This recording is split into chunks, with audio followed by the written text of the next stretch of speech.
fala conosco, porque nós queremos ouvir a sua voz, em nome de Jesus. Amém. Meus irmãos, recebam todos a paz do Senhor. Amém. Deus, eu quero aproveitar e agradecer que os irmãos estão sobre os vossos pés, convidados para uma leitura do Evangelho de Jesus Cristo, segundo escreveu Marcos, capítulo de número 16.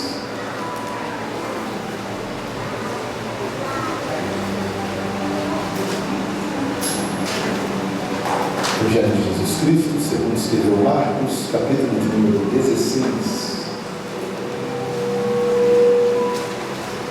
Versículo de número 7.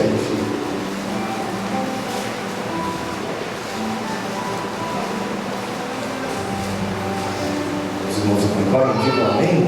Amém. Então, os irmãos contrários, eu quero aqui expressar a minha gratidão à vida do pastor Arlindo Garcia, também de sua esposa digníssima, pastora Júlia. Deus abençoe vocês, em nome do Senhor Jesus, de uma maneira grandiosa. É um prazer retornar a essa casa. Eu estava falando com o Samuel ali, eu falei que quando eu envelhecer eu quero ter um topete que nem do Senhor, assim, que o meu esteja preservado até lá, né? Qual que é o segredo? Muita oração? Né?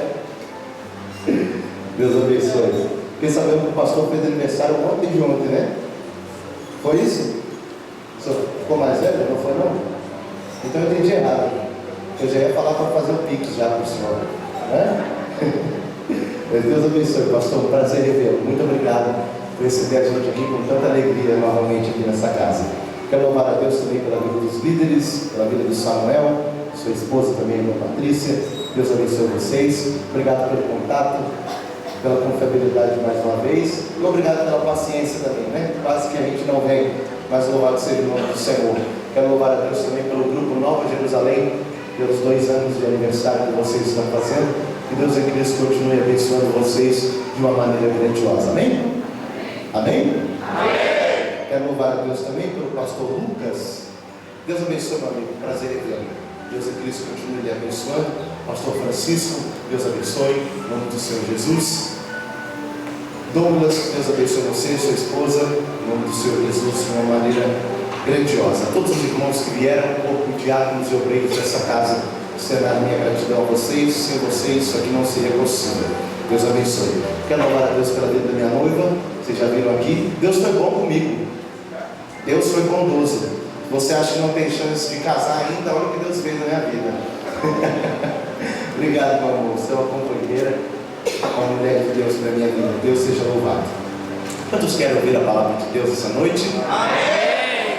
O Evangelho de Jesus Cristo, segundo escreveu Marcos, capítulo de número 16. Os meus amigos e irmãos ali do pastor Adalberto, Deus abençoe vocês. Muito obrigado. Evangelho de Jesus Cristo, segundo escreveu Marcos, capítulo de número 16, verso de número 7, diz assim: mas ide pelo vosso caminho, contai a seus discípulos e a Pedro, que ele vai adiante de vós para a Galileia, e ali o vereis como ele vos disse. Amém? Amém. Tomai os vossos assentos nessa noite, glorificando o nome do Senhor Jesus. Você pode olhar para quem está do seu lado e dizer assim: você. Ah não, mas aponta o dedo de profeta assim, ó. Você não é escolha do homem. Você é escolha de Deus. Se você toma posse disso, reage conforme você acredita nessa. Deus. Se puder colocar um fundinho mais agitado, se eu for conforme aqui, a gente vai começar a chorar e eu vou pregar bem calminho hoje. Aleluia. Sou muito emotivo. Esse está top. Queridos, haja vista que quando nós olhamos sobre o verso de número 7, do capítulo de número 16 do Evangelho de Jesus Cristo, segundo escreveu Marcos, vai nos narrar um episódio que chama muito a minha atenção. Por quê? Porque o versículo que nós acabamos de ler é uma mensagem. O versículo que nós acabamos de ler é uma mensagem. E essa mensagem, ela está sendo enviada. E a mensagem que está sendo enviada, o mensageiro manda um recado dizendo: avise aos discípulos e a Pedro. Aí eu pergunto e vocês me respondem: mas Pedro não é discípulo, sim ou não? Pedro não é discípulo, gente, sim ou não? Sim. Por que é que o mensageiro destaca Se Pedro já é discípulo, por que o mensageiro destaca: avise aos discípulos e a Pedro? É porque não é utilizado na Bíblia no negrito, mas se fosse utilizado no negrito aqui, esse Pedro estaria um pouquinho mais escuro. Esse Pedro seria o destaque desse texto, porque o mensageiro está dizendo: avise aos discípulos, cujo apóstolo Pedro já faz parte. Porém, destaca entre os 12 a figura do apóstolo Pedro. E a pergunta é: por que quando nós olhamos para dentro dessa plataforma, é necessário nós retrocedermos um pouco para que nós possamos compreender? Haja vista que no cenário, a Bíblia vai nos mostrar Pedro como um pescador, um bom pescador, um grande pescador. Só que preciso dizer aos irmãos que Pedro ele não vai ser um pescador, porque o sonho dele desde a infância era pescar, ou trazer o sustento para a sua família através da área da pesca. O sonho de infância de Pedro não era ir para o mar todo dia pescar, ou sonhar com sua vida adulta fosse dessa maneira. Mas Pedro ele vai ser pescador, porque foi o que deu certo. Mateus, por quê? Porque nem tudo que nós fazemos na nossa vida, nós fazemos porque gostamos. Tem coisa que nós fazemos que é exatamente por obrigação. Pedro vai ser pescador porque foi o que deu certo. Por quê? Se nós olharmos para dentro da cultura judaica, logo nós vamos perceber que todo menino judeu era obrigado a participar de uma cerimônia essa intitulada pelo nome de Bar Mitzvah. Bar, filho, Mitzvah, lei, filho da lei. É uma cerimônia que todo menino era obrigado a participar. Nessa cerimônia é o momento em que o jovem separa 10 anos da sua vida para aprender as 613 leis no livro de Levítico e a Torá, que são os 5 primeiros livros da nossa Bíblia Sagrada. Haja vista que dos 4 aos 14, alguns historiadores dizem 12, esse menino fica isolado, porque ele é obrigado a saber de cor as 613 leis e a Torá. E quando o menino completar essa idade, entre 13, 12 a 14 anos, que para o judeu é o primeiro início da fase adulta, para nós brasileiros a partir dos 18 anos, mas para os judeus entre 12, 13 e 14, o menino já está tomando a sua forma adulta. Então ele sobe para a festa da Páscoa, e na festa da Páscoa ele se une com cerca de 70 doutores, que vai olhar dentro dos olhos dele e vai dizer: recita as leis, recita a Torá, e não pode errar. Por quê? Porque o Bar Mitzvah tem o poder de aprovar e de reprovar. Se não for incômodo a você, repita comigo: aprovar e reprovar. Nós precisamos entender uma coisa, que uma vez aprovado, a aprovação é eterna. Porém, uma vez reprovado, a reprovação também é eterna. É apenas uma chance, é apenas uma oportunidade, é apenas uma tentativa. E todos nós aqui sabemos que diante de pressão, poucas pessoas conseguem bem. Porque diante de pressão, a gente precisa ter um bom domínio próprio. Diante de pressão, a gente precisa ser rápido, para que a gente possa dar respostas inteligentes em momentos que a gente se sente encurralado. Observe que existem pessoas que passam a sua vida inteira estudando para uma prova, e quando ela estuda para aquela prova, ela domina aquele conteúdo, ela domina aquela matéria. Só que quando chega o dia da prova, ela pega a prova na mão, ela começa a ler a prova e parece que ela nunca viu nada daquilo. E a verdade não é que ela não sabe, a verdade é que ela está tensa, porque aquele momento tem o poder de decidir todo o seu futuro. Então, diante de pressão, é difícil recitar as leis. Diante de pressão, é difícil recitar a Torá. E como todos os meninos judeus precisam passar por isso, se não errar nenhuma lei e colocar todas as leis em ordem, a mão dos 70 doutores vai sobre o ombro direito do menino, e a orientação dos doutores é: se o menino acertar as leis, a orientação dos doutores é: espere a idade de 30 anos e dê início ao ministério que Deus te proporcionou. Por quê? Porque você pode ser um rabino, você pode ser um mestre, você pode fazer discípulos, você pode pegar na sinagoga aprovado. Porém, uma vez reprovado, a mão dos doutores vai sobre o ombro esquerdo do menino, e a orientação dos doutores é: espere a idade de 30 anos, ou espere você completar uma maioridade aqui e arrume um trabalho e adore a Deus. Por quê? Porque você não serve para o ministério, você não tem perfil para o ministério, você não serve para executar ministério. Arrume um trabalho e adore a Deus. Mateus, por quê? Porque os meninos que não eram aprovados por essa cerimônia eram os meninos que não eram aceitos pelo sistema da época. Os meninos que não eram aprovados por esse sistema eram os meninos que eram rejeitados, porque eles não tinham aquilo que o sistema queria que eles tivessem. Olhando para a história, logo nós vamos perceber que todos os discípulos que Jesus escolheu, Todos os discípulos que Jesus escolheu, todos foram reprovados pelo Bar Mitzvah. Jesus foi aprovado por essa cerimônia. É por isso que os doutores se surpreendem quando Lucas conta o relato que Jesus é perdido por José e Maria, e Jesus é encontrado no templo entre os doutores. Esse é exatamente o Bar Mitzvah, esse aqui é exatamente essa cerimônia. Jesus dá uma aula para os doutores, está aprovado. Outra prova disso, Jesus some com 12 anos de idade e retorna com qual? Com 30 anos, que para o judeu é a idade de iniciar o ministério. E escute, quando Jesus inicia o seu ministério, por ele ser um mestre, por ele ser um rabino e ser aprovado pelo Bar Mitzvah, ele pode fazer discípulos.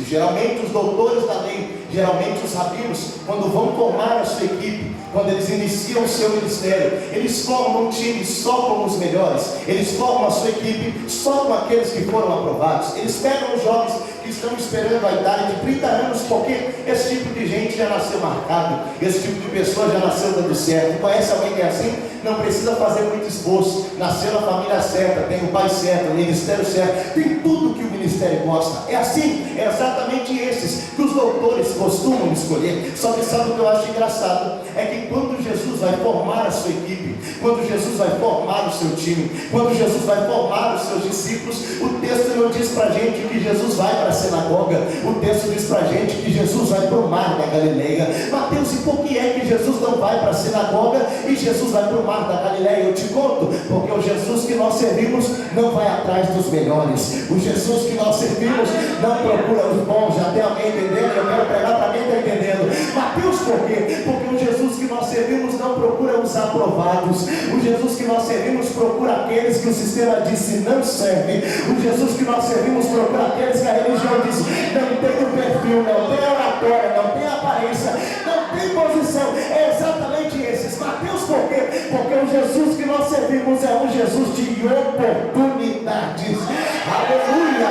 Eu vou começar a liberar uma palavra para quem tem glória a Deus para dar. E a palavra sobre o altar que eu ministro nessa noite é: Deus vai aprovar tudo que o homem reprovou na sua vida. Aonde alguém te disse não, Deus apaga e coloca assim. Por quê? Porque Ele é Deus de oportunidades.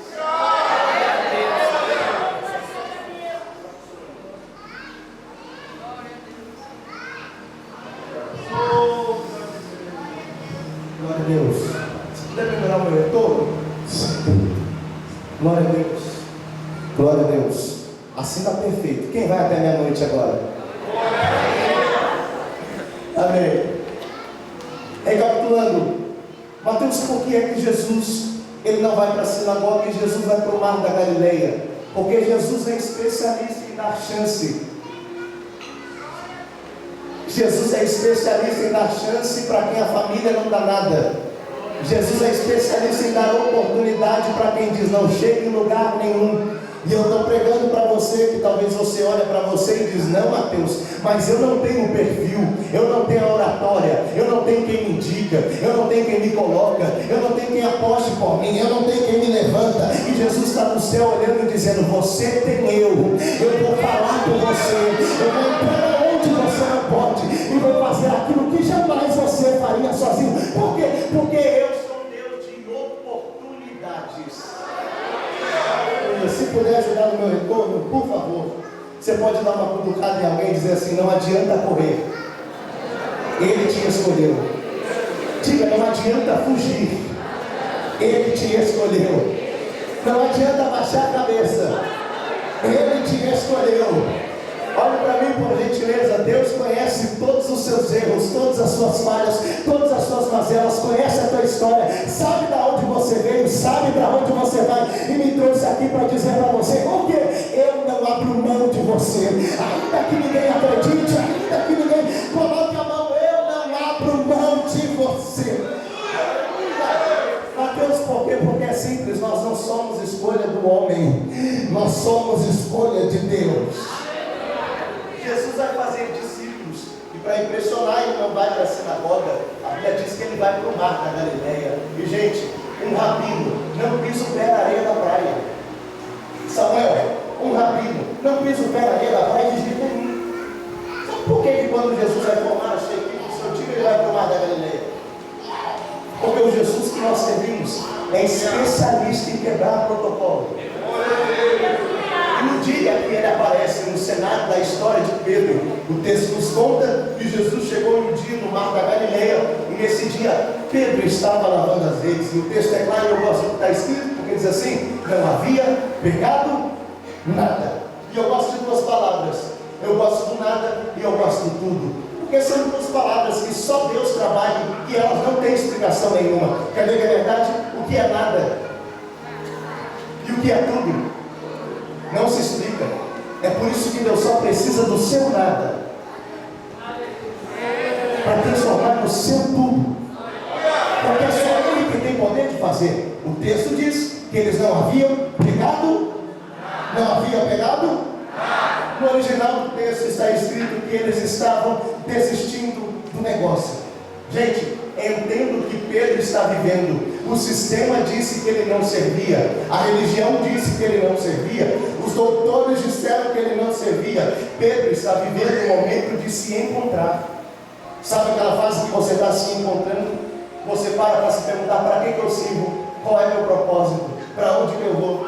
É exatamente aqui que Pedro vive essa fase. E é exatamente aqui que Pedro entra para a área da pesca. E não é porque ele quis, é porque deu certo. Você entende o que eu digo? Diga amém. Amém. A pescaria deu certo. Já que deu certo, vamos lá. Sou pescador. Só que, gente, nesse dia aqui, Pedro não tinha pegado. Para que vocês entendam melhor o que eu estou dizendo. Nesse dia aqui, na única coisa que Pedro achou que era bom, não estava dando certo. Sabe quando a única coisa que você sabe fazer não está fluindo? Sabe quando a única coisa que você sabe fazer não está tendo retorno? Sabe quando a única coisa que você sabe fazer não está dando bom resultado? Ai, que Deus me trouxe aqui para trazer luz para alguém essa noite. Porque eu estou pregando para algumas pessoas que a única coisa que você achava que era bom não está dando certo. Estou pregando para algumas pessoas que a única coisa que você achou que tinha se encontrado, você tem se frustrado, não está dando retorno, não está trazendo bom resultado. Só que eu tenho uma notícia para te dar. Qual é, pregador? É exatamente nesse dia que Jesus decide aparecer.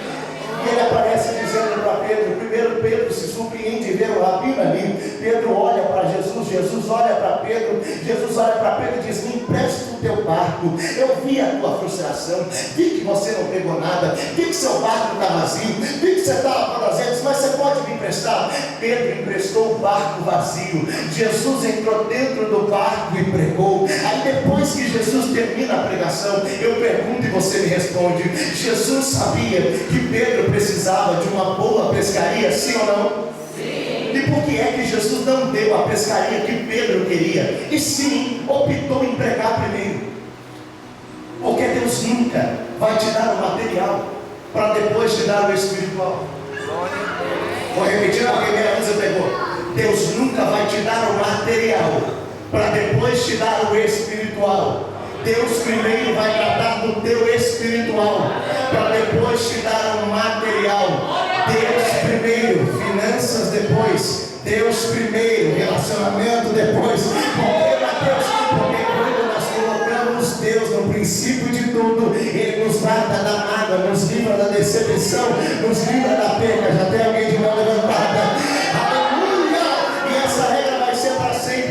Por que vai ser para sempre? Porque antes de Deus curar o teu corpo, Deus vai curar a sua alma. Antes de Deus te mudar por fora, Ele vai te transformar por dentro. Ele nunca vai fazer primeiro o material para depois te dar o espiritual. Então deixa Ele te curar no espiritual, que o material vai bem. Deixa Ele te curar no espiritual, que o relacionamento vai bem. Deixa Ele te curar no espiritual, que o financeiro vai bem. Deixa Ele te curar no espiritual, que o trabalho vai bem. Deixa Ele te tratar no espiritual, que a escola vai bem. Deixa Ele te tratar no espiritual. Jesus prega. Só que depois que Jesus prega, Ele olha para Pedro e diz assim: vamos, empurra esse barco, sai um pouco da terra. Por quê? Vamos para um lugar onde ninguém te veja. Mateus, porque isso?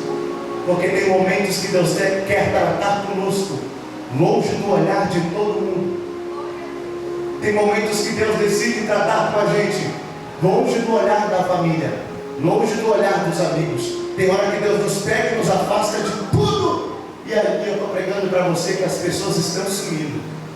Foto de WhatsApp está sumindo. Ninguém te liga, não frequenta a sua casa, não manda mensagem. Você está olhando para o céu e dizendo: Deus, o que é que está acontecendo? E Deus está olhando para você essa noite dizendo: eu estou tratando com você, longe dos olhos da multidão. Ainda que ninguém te veja, eu estou te vendo. Ainda que a sua família não te enxergue, eu estou te vendo. Ainda que amigos te abandonaram, eu estou te vendo. Jesus leva e diz para Pedro: Pedro, joga a rede novamente. O que Jesus diz? Pedro, joga a rede novamente. E pastor, aqui há pelo menos 3 evidências que a orientação de Jesus está errada. Não me bate, mas por quê? Primeiro, era de manhã e se pesca à noite. Por isso que eles pescaram a noite inteira e não conseguiram pegar nada. Segundo, eles estão cansados e fadigados. Cansados e fadigados por quê? Porque pescou a noite inteira. E quem está cansado e está fadigado não consegue ter bom resultado. Terceiro, Jesus é carpinteiro e não pescador. Só que ele disse: lança a rede. E o que Pedro disse? Senhor, nós pescamos a noite inteira e não pegamos nada, mas sobre a sua. Está vendo? Que se Jesus não tivesse pregado, se Jesus não tivesse pregado, Pedro não teria lançado a rede. Me escute por gentileza. Sabe por que até agora está dando errado? Porque até agora você tentou do teu jeito. Sabe por que até agora não deu certo? Porque até agora você foi com a tua força. Ei, você pode até ser bom na lábia, bom na venda, bom na negociação, bom com as suas habilidades, só que nada está fluindo. Mas Deus me trouxe aqui essa noite para te dizer: até agora foi do teu jeito, mas a partir de hoje vai ser debaixo de uma palavra. Olha quem está de mão levantada. Eu convido você a levantar uma de suas mãos ao céu. Porque a partir de hoje não é mais do teu jeito, é na vontade do querer dele. Porque do teu jeito dá errado, mas do jeito dele vai dar certo. Aleluia! Escute, Samuel. Jesus entrou dentro do barco, pregou e foi embora. O que teve no mesmo ambiente de frustração? Abundância. Jesus precisou mudar a localização para abençoar Pedro? Sim ou não? E por que tu está querendo mudar de cidade? Porque você está querendo mudar de igreja. Deus vai te surpreender na terra da sua decepção. Eu não sei se alguém crê para levantar a mão para pegar isso aqui, mas Deus está dizendo para mim: não precisa mudar de cidade, não precisa mudar de igreja, não precisa mudar de bairro. Deus vai te surpreender na terra da sua decepção. Eu não sei se alguém crê nisso, mas se você crê, reage conforme você.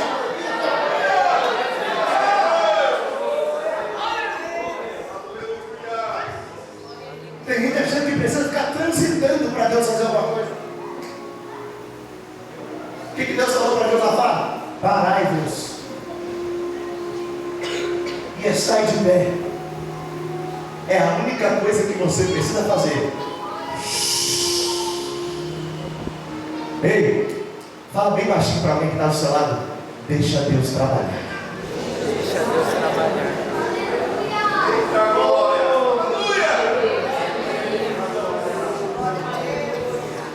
Pedro lançou a rede. Escute, a Bíblia diz que tinha tanto peixe que as redes quase se rompiam. Só que tem um detalhe: eles fizeram um sinal para quem estava na outra margem, meu amor, dizendo assim: vem. Por que, Mateus? Tem para todo mundo. Por quê, pastor? Eu aprendi uma coisa: Deus só abençoa quem tem coragem de compartilhar. Vou tentar de novo. Deus só dá muito, pastor Lucas, para quem está disposto a compartilhar. Me prova o que Deus disse para Abraão: tu vai receber uma bênção? Não, tu serás, porque melhor do que receber é ser. Porque quando a gente é, a bênção não é só para a gente, é para quem está ao nosso redor. Vem, tem para todo mundo. O ambiente de frustração vai ser ambiente de colheita. Tem para todo mundo. Vem, vai abençoar quem está do lado, vai abençoar a família. Adeus, por quê? Porque a bênção não é só exclusiva, a bênção é recalcada, sacudida e transbordante. A Bíblia diz que vieram outros barcos, carregaram a rede até a margem. Pedro encostou perto de Jesus e disse assim: Senhor, guarde bem esse detalhe. Essa é a primeira vez que Pedro chama Jesus de Senhor. A todo momento ele chama de mestre, é respeito, a autoridade eclesiástica do ministério de Jesus. Sabe quando ele diz Senhor, ele está dizendo: eu me converto ao teu senhorio. Ele diz assim, olha que Pedro diz: não encosta perto de mim não, que eu sou um homem pecador. Com outras palavras, ela Pedro dizendo assim: a religião disse que eu não sirvo, os doutores disseram que eu não sirvo, chega perto de mim não, que eu sou um homem impuro, eu não presto. Aí Jesus olha para Pedro e faz assim, ó: vem. Pastor, já percebeu que nesse texto não é vai?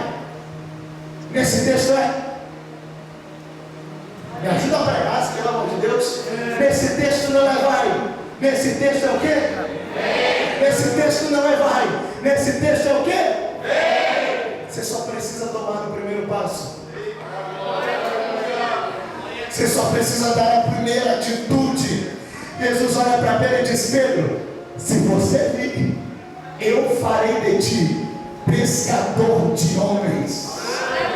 Essa palavra aqui, Jesus está convidando Pedro para o ministério. Só que aqui tem algo muito interessante, que é o que, Mateus? Não seria mais fácil Jesus ter chamado Pedro antes de dar a pescaria para ele, sim ou não?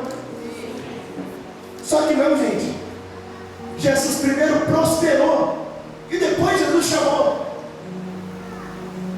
Jesus deu a maior pescaria da vida de Pedro e depois o convidou para o ministério.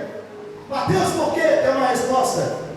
Se Jesus chama Pedro antes de dar a pescaria, alguém ia olhar e ia dizer assim: olha lá, só foi porque fracassou nos negócios, só aceitou a proposta do ministério porque a empresa da pescaria faliu, só foi porque se frustrou. E se tem uma coisa que Deus não trabalha com gente frustrada, primeiro Deus cura a frustração e depois Ele chama. Primeiro Deus cura as feridas, sabe aquela gente peluda, de coração peludo? Ele vai tirar o pelo do teu coração e depois vai te chamar. Porque Deus não chama ninguém frustrado, de cara fechada, de boca fechada, de bico calado. Não, com Deus não é assim não. Com Deus Ele trabalha a frustração e depois Ele chama. Quer viver milagre? Deixa Ele trabalhar, depois Ele chama. Vem que eu farei de ti pescador de homens. Só que a chamada de Jesus é linda, porque Ele diz: eu te farei. Jesus não estava dizendo: Pedro, tu já é. Jesus estava dizendo: Pedro, eu vou te ensinar, eu vou te preparar, eu vou te moldar. Jesus sabia o que, Mateus? As pessoas te julgam, as pessoas te sentenciam, as pessoas te martelam, mas eu não. Eu preparo, eu ensino, eu dou aula, eu ajudo, eu sou professor de excelência. Vem que eu farei de ti pescador de homens. Isso aqui no grego é apaixonante, porque Jesus está dizendo: Pedro, eu farei de ti pescador de homens. No grego é: vem que eu farei você pescar homens mortos para que viva. Com outras palavras, era Jesus dizendo: Pedro, você pesca o peixe vivo para que ele morra, mas no meu reino você pesca homens mortos para que eles tenham vida. Pregador, porque na presença de Jesus não tem espaço para gente morta, é só para quem está vivo. A chamada de Jesus não tem espaço para morte. Pregador, e se tiver morto, cancela o funeral, vai ter ressurreição, vai ter.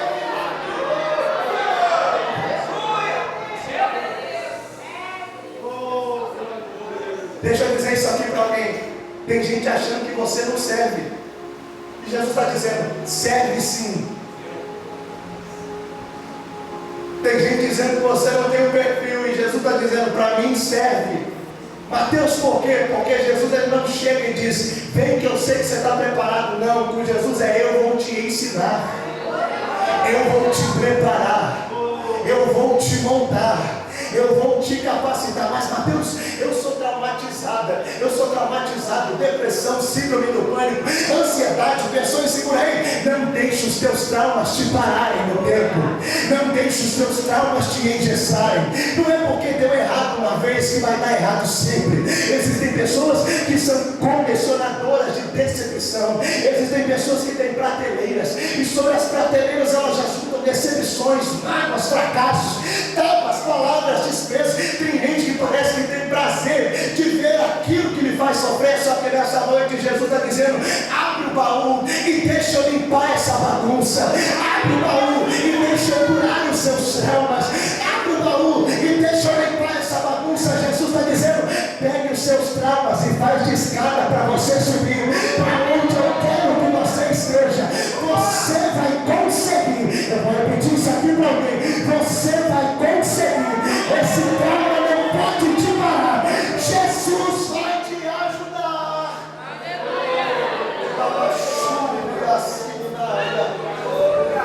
Aleluia.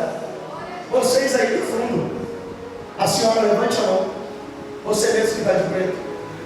Os seus traumas não vão te pararem no tempo. Existem muitas coisas na sua vida que precisou dar errado. Existem muitas portas que se fecharam. E você perguntou, Deus, por que é que para mim tem que ser tão difícil? E Deus disse, Mateus, avisa para ela que tudo que ela tem passado é só um tempo. Eu estou aprimorando o coração dela, porque aonde eu vou colocá-la é necessário ela ter estrutura. É por isso que está doendo, é por isso que machuca. E você olha e diz, Deus, até quando eu vou ter que passar por isso? Porque não é uma guerra externa, é uma guerra dentro da sua mente. E Deus está dizendo, filha, enquanto você levanta a mão, eu estou te curando dos seus traumas. Estou arrancando a tristeza que está dentro de você. E te trouxe aqui essa noite para te dizer, você não vai parar. Você não vai. Se a igreja toma posse, acredita nisso, levante a mão para lá. Se camachúria. Você crê em milagres? Você acredita? Quem está com você? É Ele? Seu esposo? Vem vocês dois para o altar.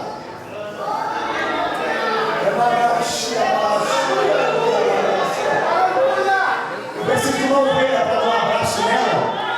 Porque enquanto ela vem, Deus está dizendo, diga para ela que eu cuido do coração dela. E arranca essa tristeza que só você e Deus sabem o que passa aí dentro. Eu preciso de uma ovelha para dar um abraço nessa mulher. Dê um abraço nela.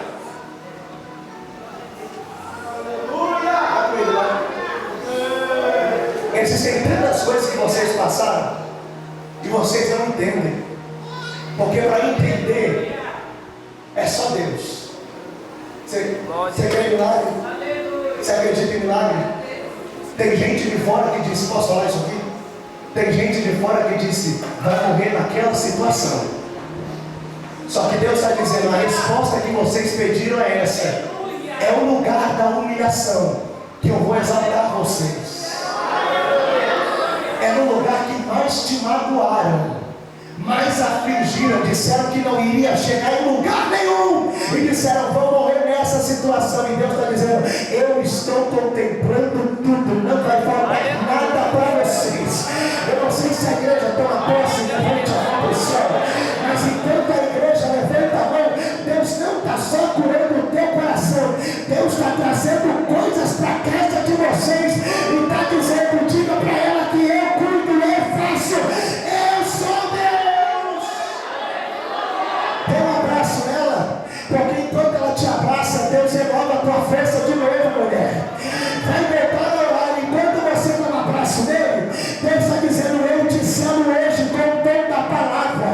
Tem gente que olha para você e te menospreza. Só que Deus está dizendo hoje: eu te coloco com o dom da minha palavra. Eu vou te levar, colocarei palavra sobre a sua boca e te usarei. Pregador, por que você está fazendo isso? Porque Deus honra no lugar da humilhação. Deus exalta no lugar da humilhação. E se a igreja acredita, levante a mão.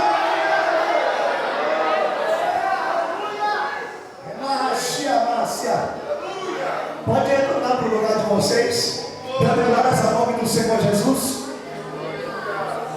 Eu quero terminar esse texto, mas eu preciso falar com mais algumas pessoas aqui. Mateus, por quê? Tem gente achando que vai ter que acabar desse jeito. Tem gente achando que Deus perdeu o controle da família. Tem gente achando que Deus perdeu o controle dos filhos. Tem gente achando que Deus perdeu o controle do ministério. Tem gente achando que Deus perdeu o controle da igreja. Mas não, o controle ainda está na mão daquele que está sentado sobre o alto e supremo. Eu não sei se você acredita nisso, mas o Jesus que nós servimos é especialista em trabalhar com gente complicada. Olha quem Jesus foi chamar: Pedro. Pedro é um obreiro complicado. O que ninguém tem coragem de fazer, Pedro tem. Aonde ninguém tem coragem de ir, Pedro vai. E toda vez que Jesus queria um lugar mais reservado, primeiro, quem que ele levava? Pedro, Tiago e João. E parece que quanto mais pior, mais Deus quer perto. Parece que quanto mais complicado, mais Deus quer perto. E lá vai o conselho: não despreza não, porque se você desprezar, o Pai abraça. Vamos deixar de canto que vai morrer nada. Vai se tornar mais íntimo de Deus ainda. Pedro é um obreiro complicado, aquilo que ninguém tem coragem de fazer, Pedro tem.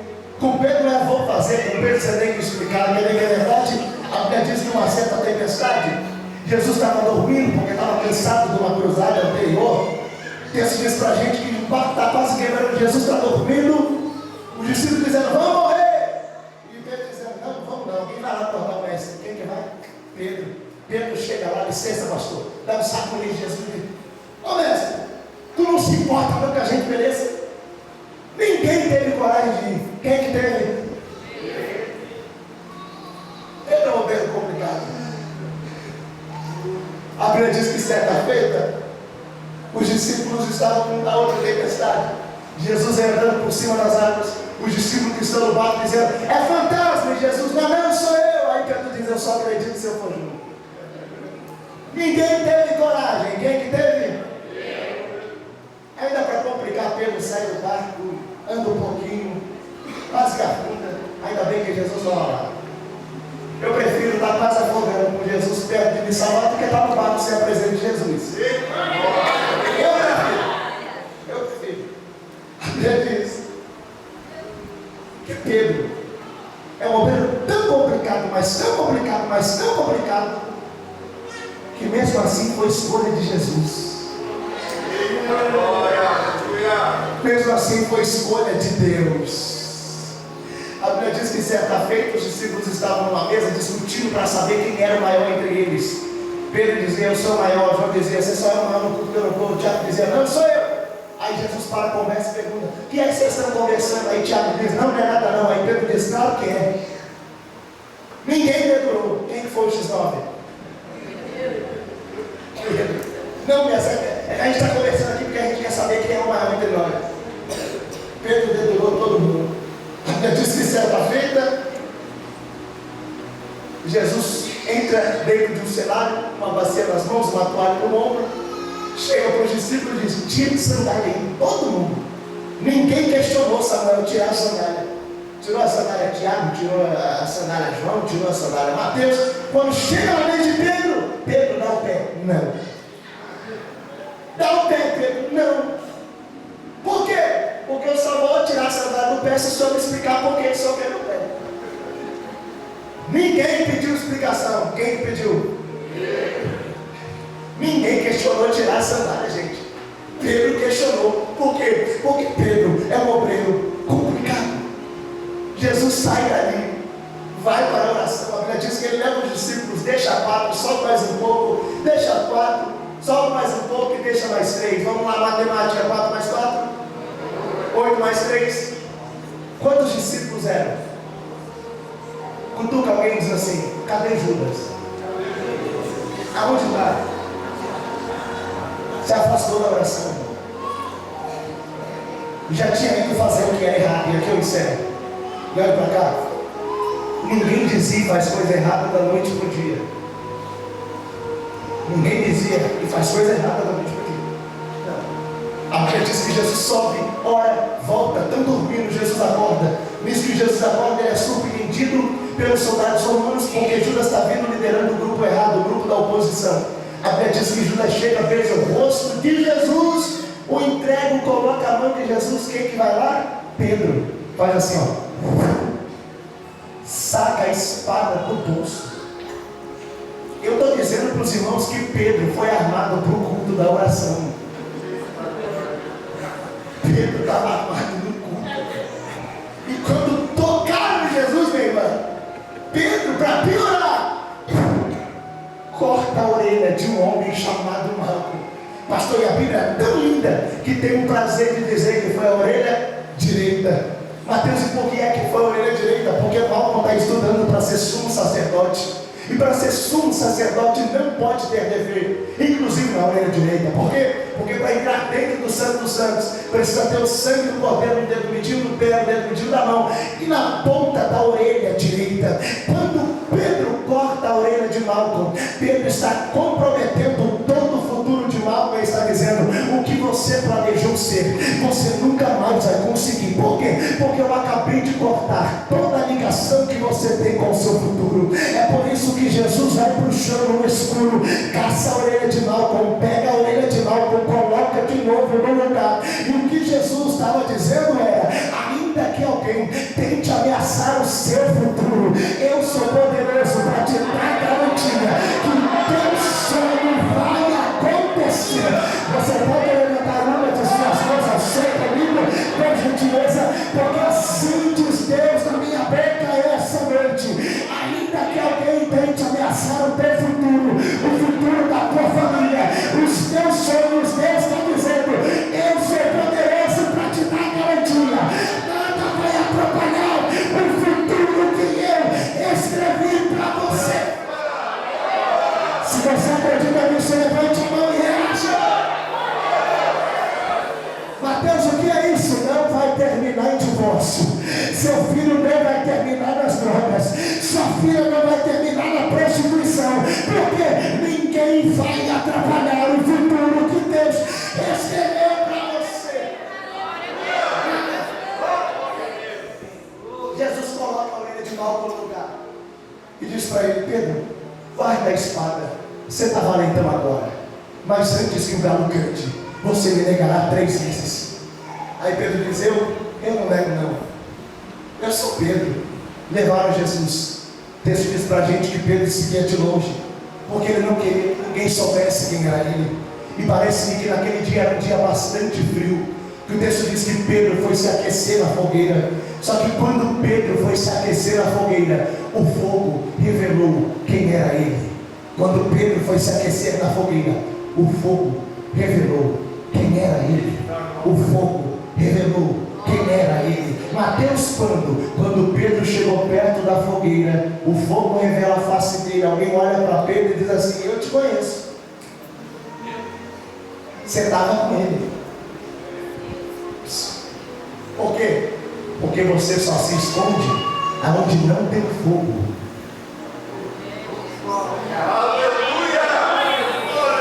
Eu vou falar, é por isso que tem muito lugar por aí cultuando sem fogo.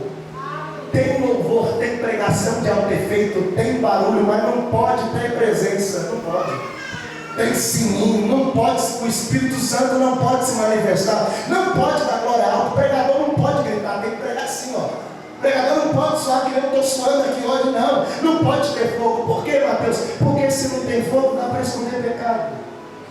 Se não tem fogo, dá para colocar o tapete em cima. Se não tem fogo, a balança é injusta. Quando é filho de um bonzão, passa um pano, senão é jugo nele. É assim, quando não tem fogo, a injustiça reina. Quando não tem fogo, o capital reina. Quando não tem fogo, o dinheiro manda. Mas quando tem fogo, não adianta, não se esconde. Alguém pegou isso aqui? Quando tem fogo, não dá para esconder. Quando tem fogo, Deus revela. Se tem fogo, você pode não contar, mas Deus tem uma irmãzinha do toque, vem marchando na sua direção, aponta o dedo na cara e diz: aqui não, aqui tem fogo, aqui tem fogo, aqui tem fogo. Se tem fogo, me dá um sinal essa noite. Mateus, por que o fogo revelou a face? Porque fogo revela identidade, fogo revela caráter, fogo revela propósito. Quer conhecer alguém? Veja o fogo que está na igreja, vê se ele faz parte do fogo também. Vê se ele faz parte da moda. Quando o fogo revelou quem era Pedro, Pedro disse: não é ou não? Eu não conheço ele, nunca nem vi. O relato de Lucas nessa parte, a Bíblia diz que ele vai para a dispensa, algumas traduções dizem vestiário, e ele está se recuperando porque alguém o reconheceu. A Bíblia diz que a mulher está lá limpando, de repente ela olha para Pedro e diz assim: eu te vi, eu sei quem você é. Aí ele diz: não, eu não. Você é discípulo de Jesus? Sim. Não sou. É claro que você fala igualzinho ele. Mateus, por quê? Porque quem um dia foi marcado pela chama do ministério de Jesus, quem um dia foi marcado pela presença de Jesus, quem um dia foi marcado pela glória da presença de Deus, não consegue perder a identidade. É por isso, jovem, que você não presta para a festa. É por isso que tu não presta para balada. É por isso que tu não presta para beber. Porque quem um dia já teve a marca, ele estará sempre com a marca. É que nem diz aquele louvor: quem já pisou no santo dos santos, em outro lugar não sabe viver. Mateus, o que é isso? O ministério de Jesus produz marcas na nossa vida. Deixa eu encerrar. O galo canta, depois que o galo canta, e o problema não é esse. Lembra o que aconteceu depois que o galo cantou? A Bíblia diz que o olhar de Jesus o encontrou. Irmão, aquele olhar falou tanta coisa, ainda mais de um filho que conhece o pai que tem.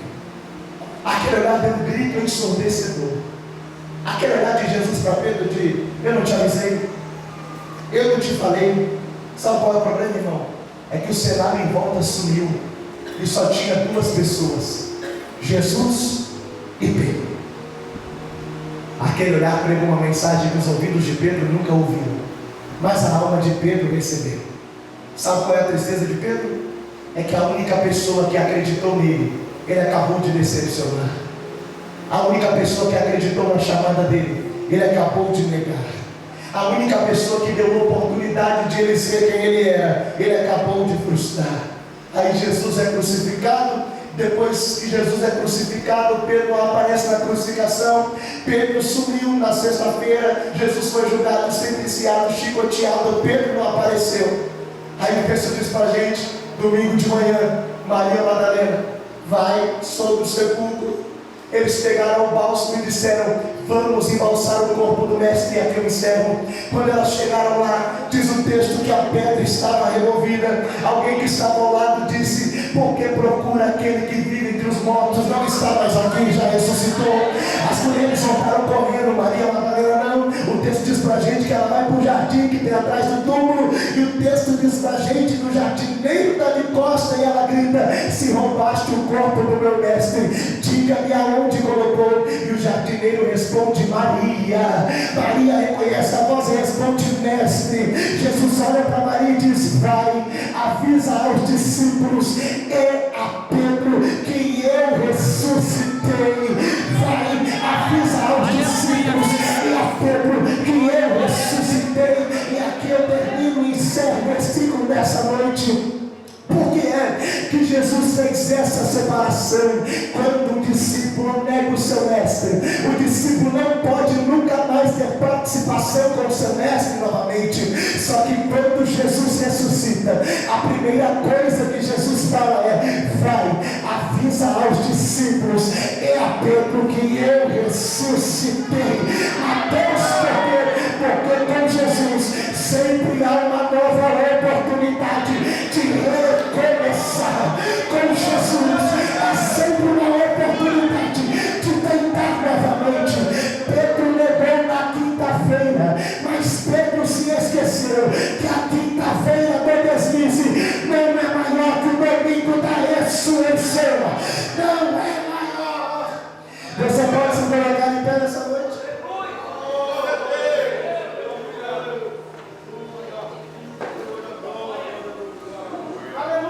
Por mais que você erre, por mais que você tenha se afastado, por mais que você tenha se encontrado sem forças, a chamada de Jesus, ela sempre te dá uma nova oportunidade de recomeçar.